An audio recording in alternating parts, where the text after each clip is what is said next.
So I'm going to talk about a project that I was involved in between 2019 to 2021.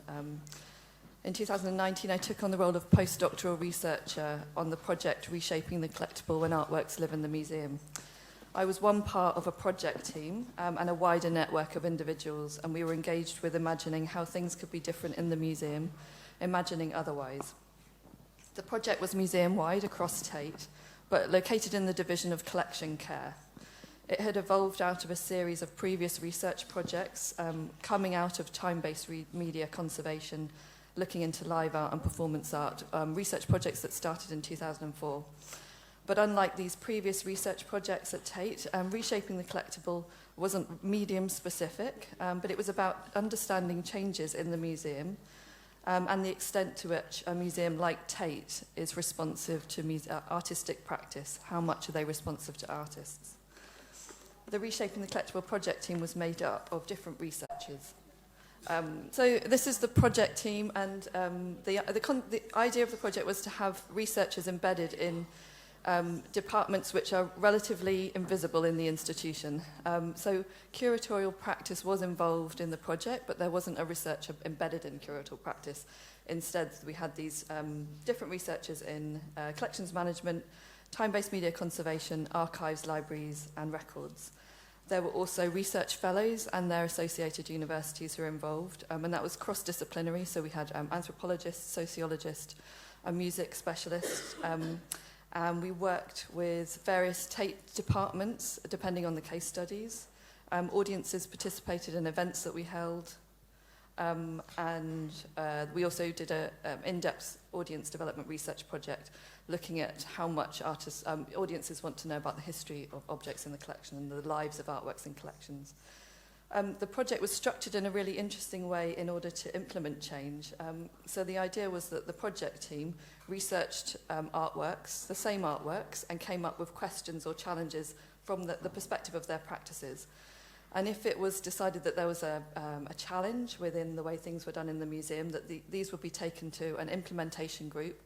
And this comprised of managers of those departments. So you'd have managers of conservation, managers of collections management and of archives, records and libraries. And if it was felt that changes needed to be made, then these would be taken up to a steering committee, and that consisted of heads of departments. So it was felt that this kind of channeling would be a way of implementing change. But more and more through the project, we discussed the hierarchical structuring of decision-making and whether this could be disrupted in any way. For me, and in relation to our thinking today about speculations, narrative and fiction, following Haraway, it's been about learning with and working with others, working with artists, with colleagues, with technology, with materials, with institutions. And as much as possible, I've tried to reflect that working with. The paper is in two halves. The first half, I'll tell you about the project and our research topics and questions.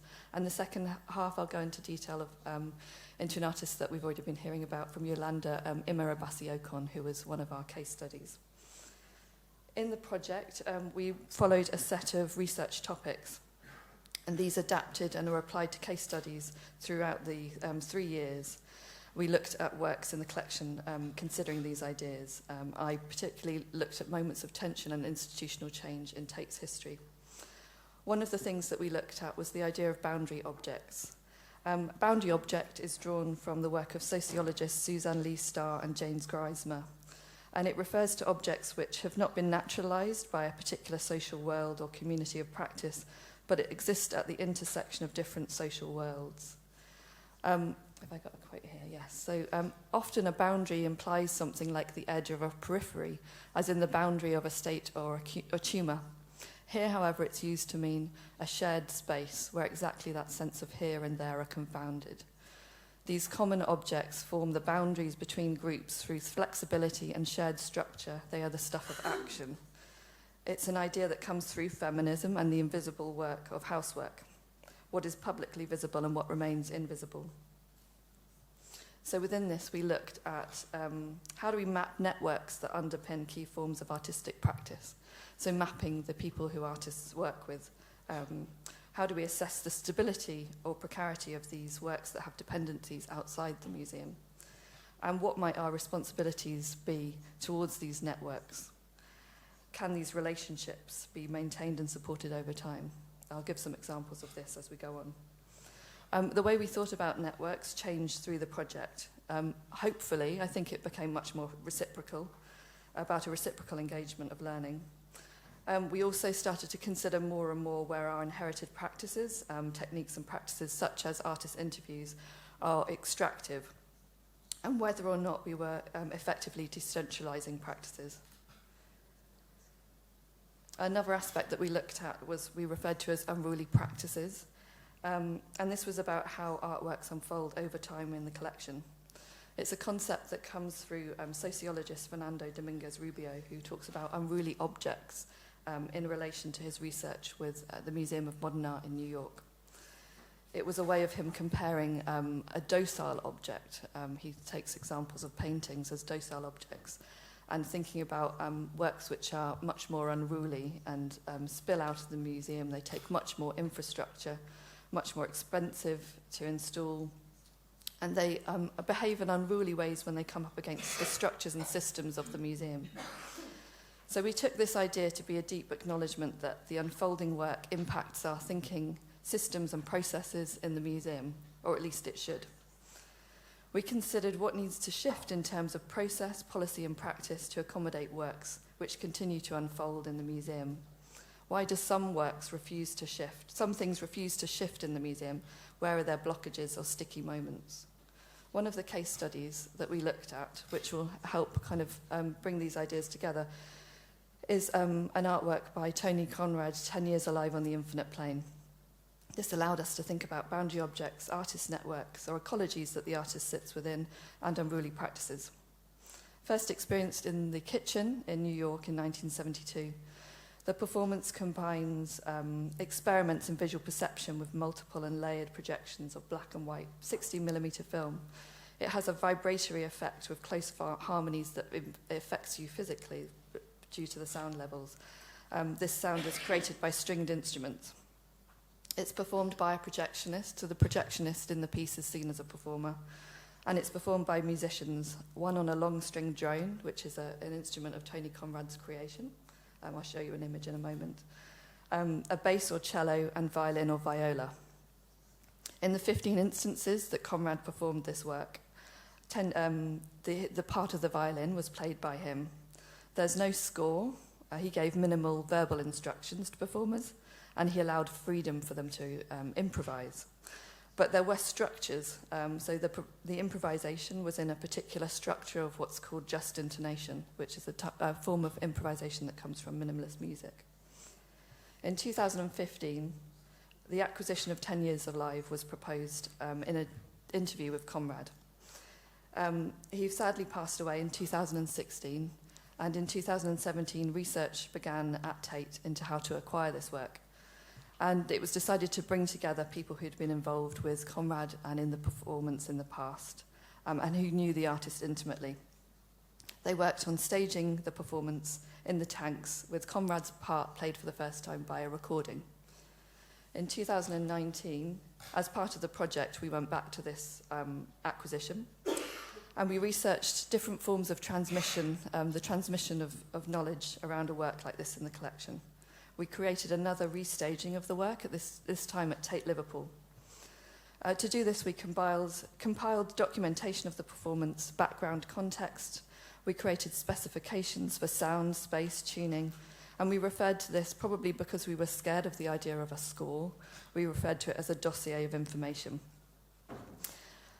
Scared. We were avoiding score. We were trying to think of something that would compile but not be kind of formally pulled together.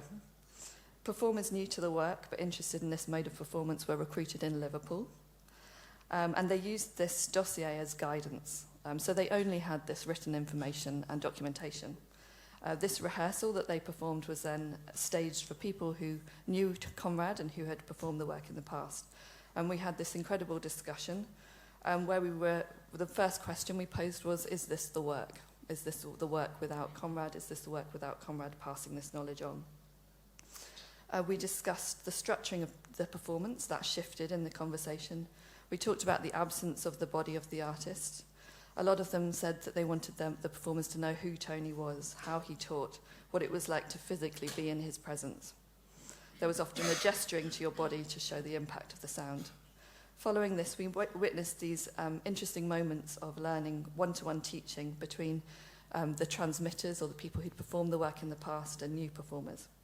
This was interesting, I think, as it feels like it's gaps in the institution where the learning and transmission of knowledge happened on an individual level. A public performance was held that evening. In the research into how to keep this work alive, there were changes in the museum. Performance hadn't been a category in the TMS cataloguing system. This was identified and it's become a cataloguing category. A display version was proposed at acquisition, and this was an idea of having something more permanent in the galleries that people could come across. It would have ephemera, the long string drone instrument, some props perhaps, and as we went through the research process, it became more and more evident that this didn't seem to be necessary and that it would detract from the performance itself. With the dossier of information, we tried to make possible, as much as possible, we tried to make visible all those who had engaged in its creation. So the plan was to have differences of opinion, differing perspectives, and have the agency of people who work in the museum visible. So people who had perspectives from conservation or collections management. And sections of this performance specification can now be downloaded from some of the papers on the website. In his new book, Life Ecologies of the Modern Imagination, Rubio, who's the sociologist who came up with the idea of unruly objects, has framed fixing in the museum as part of the memeographic labour that keeps sameness. This involves fixing the description of the work through meticulous documentation, fixing through practices like artist interviews where we go back to artist intention, erasing collective work involved in the creation of new versions of artworks. And with 10 years alive, although we tried to avoid fixing as much as possible, although we tried to keep the work alive, there was a certain amount of fixing.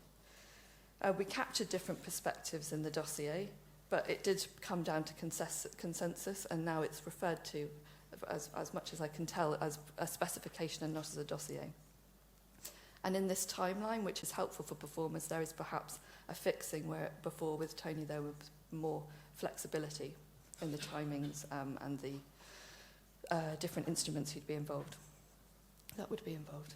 And my colleague in the project, Elle, également, a conservator, has thought a lot about embodied knowledge and whether or not in the museum we're acknowledging and recognising the holders of this knowledge, how much we're sharing, this reciprocal engagement, how much we're sharing information with communities of practice, and are we undertaking caring exchanges of information, bodily practice and affects in the public space, in the public sphere. These questions of acknowledgement and invisibility form other parts of the research project. Dark matter, in reimagining the record, was where we thought about how dynamic unfolding artworks demand thinking about the work of art distinct from content, archive and records, so what sits in the museum and what records we hold. How best can we capture the practice-based research carried out by museum practitioners through their daily interaction with artists and artworks? And this part of the research was led by my colleague Sarah Haylett, who's an archivist. And one of the things that she came across was how certain artworks in the collection, maybe their performances or works that are activated in the gallery, sometimes they create documentation or archival material as a result of their activation. But this material that was produced sat at that moment in limbo in the organisation. It wasn't clear who had responsibility to create that material and who should maintain it, who should provide access to it. One example is Tanya Bruguera's Tatlin's Whisper. This is a performance where two policemen come into the gallery on a white and brown horse and exert crowd control techniques in the gallery. Part of the artist's agreement with Tanya Bruguera is that Tate and any loaning institution should create documentation of the performance every time it's activated. This documentation should be kept and made available for research and for display. But as I say, it wasn't clear at Tate where this material should sit, and who the boundaries between archive, record, and collection, who they were meant to be helpful for. Out of this research, I don't have a slide for it, but out of this research, Sarah came up with this new category called artworks that generate archives. And these works are archival because they're deemed so by the artist, but they also include information about the history of the work. They're works that reject archival neutrality and help make space for other voices in the archive, alternate knowledge, and counter memories. These works gesture to new forms of practice in the Contemporary Art Museum. Archives are generated by artworks. Now the situation is that anything that's produced out of an activation of Tatlin's Whisper is seen as a component of the artwork, and it will sit within times-based media conservation. So they hold responsibility for that material. So this area is quite an internal discussion. We held all of these discussions internally. So it's quite difficult to relay it because the boundaries within the institution are invisible publicly. But really it's important just to demonstrate that this material, it was a request of the artist that it's produced, but it was unsure where it should sit within the institution, so it wasn't being produced in the way it should have been. And as a result of the project, it's now having the care that it should have done. The final area of research in the project was making visible the invisible. This was about opening up our practices in the museum, as well as the lives of artworks to audiences. We thought about how we could create different narratives around works in the collection in order to make explicit how they change and live in the collection over time. We wanted to make visible the relationships and dependencies on communities and environments that they exist within. So, for example, the performers who'd worked with Tony Conrad since 1972, how could we make those practices and those individuals more visible? Increasingly, this area of research highlighted exclusions in the museum, exclusions in our research, in our references, exclusions in the project team. It made us think more about the voice of neutrality in the museum and how we might bring more plural and differing perspectives in our research outputs, acknowledging labour, acknowledging different forms of contribution, as well as thinking about different approaches to interpretation to show more plurality. Invisibility allowed us to think through hierarchies of practice in the museum. Hierarchies of practice is something that each of us came up against in different ways in the project, depending on what our practice was, and depending on where we sat in the museum. We all experienced this in some way, and we wanted to talk a lot about it. Some practices are much more visible than others. So Fernando Dominguez Rubio has talked about wanting to find the B side of the museum, spaces orphaned by dominant narratives. And Emily Pringle, who was head of research, and I think she's leaving at the moment, head of research at Tate, has compared how the scholar curator is seen as a legitimate producer of knowledge, but there are other producers of knowledge and researchers in the museum, such as those individuals working in conservation and collections management. Another area in relation to this, a PhD student on the project, Zoe Miller, has made a parallel between the practice of translation, something that is present all the time but relatively invisible, and the practice of conservation, how both are deemed to be successful the more invisible that they are. And how could we disrupt this? So these were the research topics that we looked at, and they merged and developed, shifted, and changed over the duration of the project. We shared our research in Tate papers, and we held a conference in September called Learning Through Change, where it was an opportunity to bring in some philosophers and artists that we'd been thinking about over the course of our research. There were also many changes in the project that I wanted to reflect on. We responded to Black Lives Matter by engaging more deeply in what the project might have been perpetuating. We audited our project for instances of privilege and white supremacy. We undertook anti-racism training as part of the project, as a project team and involving other individuals. At the time when we were doing the project, Tate was publicly criticised for its ongoing involvement with Anthony Doffey, It was criticised for redundancies that were impacting minorities the most, and for continuing to have a racist mural in the restaurant in Tate Britain. There was also the pandemic, so we had to pause our research and working in person with each other from 2020, and our public lives, where we were working publicly, our private lives became more exposed. So there were various things going on in the project, and it felt like in the middle of all of this, we started to work with Ima Abassi-Okon. So we were sort of fresh of making changes in the project and doing more learning. It was a kind of hiatus. In 2009, so I'm going to talk now about this one case study in the project, the work of Ima Abassi-Okon. In 2019, Ima Abassi-Okon was commissioned to create new works at the Chisenhale Gallery in London. The exhibition that resulted out of that commission was Infinite Slippage, and 4 works from the display were proposed for a purchase at Tate in 2019, and they were acquired in 2020. At this point, when the works were journeying into the Tate through the acquisitions committees, they were proposed for Reshaping the Collectible research project. They were also proposed for this collection display that you see here at Tate Britain. There were many resonances in our project to Ima's practice. We were interested in how the works unfolded beyond the institution, how the artist works with particular individuals, how she wants to continue with her own network, and how this collaboration could form a boundary object or a space of action. She raised questions about how we were doing things, about the role of documentation that were very influential on each of us. So what I'm going to do is bring in a different voice, and one of the things that Ima programmed was a The floor is vast and empty. Is delivered in the spirit.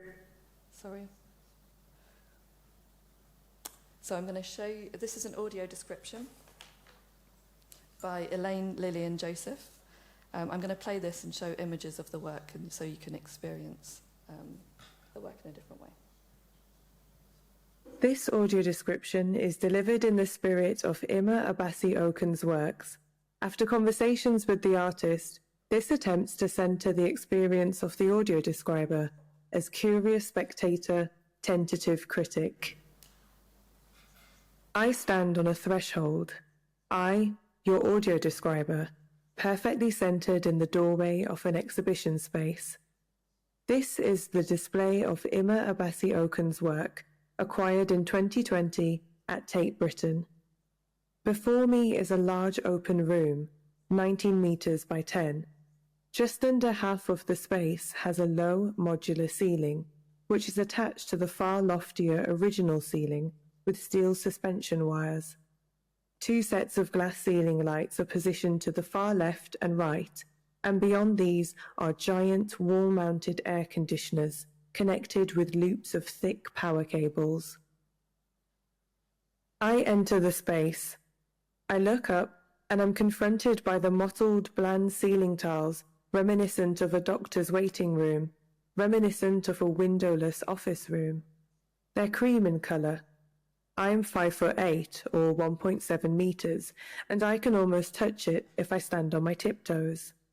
It feels like it's pressing down. I feel claustrophobic. A couple of desks and swivel chairs wouldn't look out of place here, but the floor is vast and empty. It's just me under this oppressive ceiling. So you can listen to the whole thing. I can send links around, but I wanted to bring that in because I was interested in the way that she continually brings in different voices and other voices. So just to go back over a few things in the display, the ceiling tiles are covered with an invisible mixture of morphines, insulin, ultrasound gel and gold. These 4 handcrafted glass lights are filled with palm oil, Courvoisier, and spreading a golden glow through the space. And these are industrial air conditioners which play an audio track slowed down.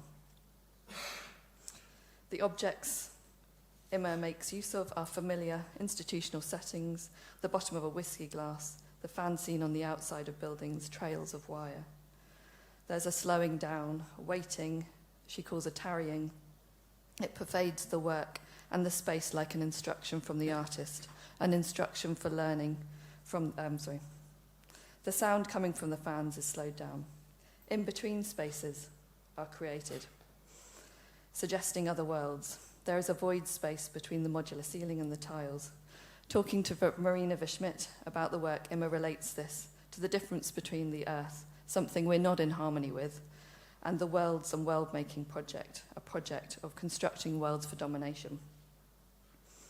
This space performs on the periphery of the institution. Her titles, as Yolandi has mentioned before, are challenging to read. They're punctuated, they're poetic, and they're stretching.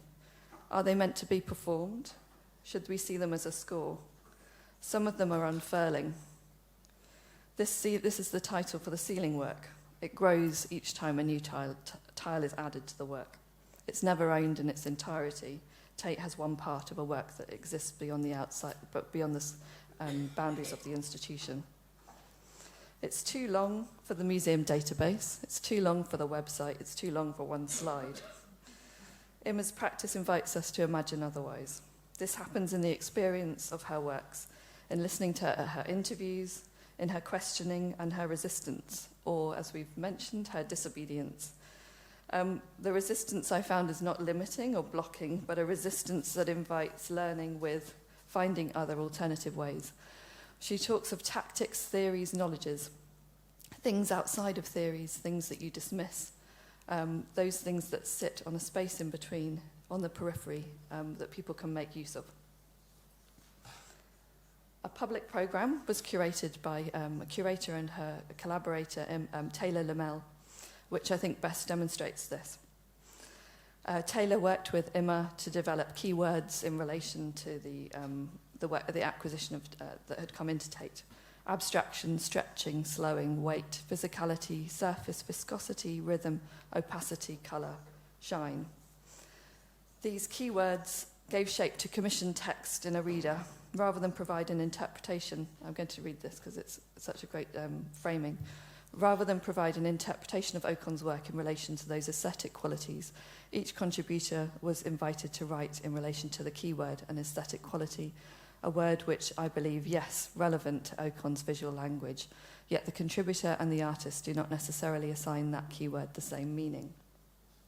What this means is that ideas grow out of Emma's work rather than keep repeating the same language.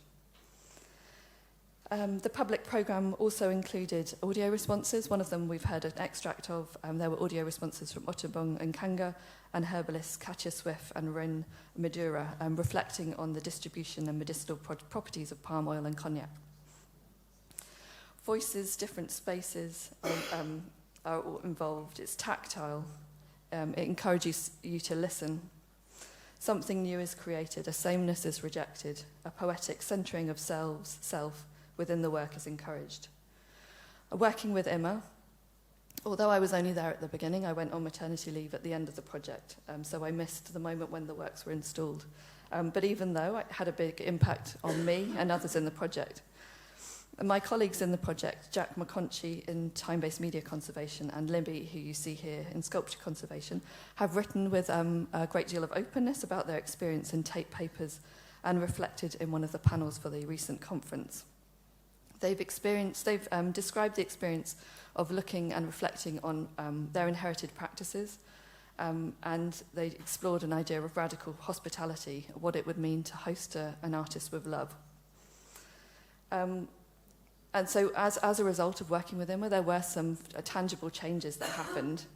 Emma came with an artist agreement that had been that referenced an artist agreement from Adrian Piper's archive. This included particular specifications, and one of these is that particular individuals, her network needs to be involved in the life of the museum, of the work as it exists in the museum. After the first conservation interview, Emma asked for the recording to be deleted and that no further recordings would be made. This meant that the work, the history of the work in the museum would be constructed by the narrative of the people who'd been involved. It wouldn't rely on fixing on artist's intention through interview. And this is part of Imma's interest in fragmenting knowledge and refusing consensus, always stretching and bringing people in. Libby's described the experience in a really nice way as lossy, plural and endless, and that it was a part of learning the value of not knowing. Where do we not need to know something? Similarly, Jack questions the ambition for complete knowledge in the museum, and particularly in conservation. He talks about how knowing requires few words, whereas knowing requires few words, unknowing requires discourse. In his Tate paper, he questions, we started off looking at Imma's work through contextual and reading material, which is a kind of practice that I know from art history. And he questions that rather than situating yourself in your own relationship to the work in the first instance. He quotes Imma saying, "Nothing comes without its world." So I'll come to a conclusion, which is quite hard, because everything opens up. One thing I wanted to say is that I started the project looking for grand moments of change in Tate's history, such as the arrival of live art in the collection in 2003. And actually what we discovered as a result of the project is that change is tiny, in little moments of changes in practice, changes in categories in a database. Researching the collectible felt like the beginning of making change, and research bringing in different theories and practices. And through Imma's work, similarly, everything seems to spiral out and re-entangle. Learning with others in the project, encountering, is something that I want to say about encountering other worlds and how it comes back to exclusions. That it shouldn't be about seeking to always fill gaps in knowledge, to not know everything, but to seek out to speculate on other worlds. And I love this idea of looking for discomfort and looking for things that you discount. So, thank you.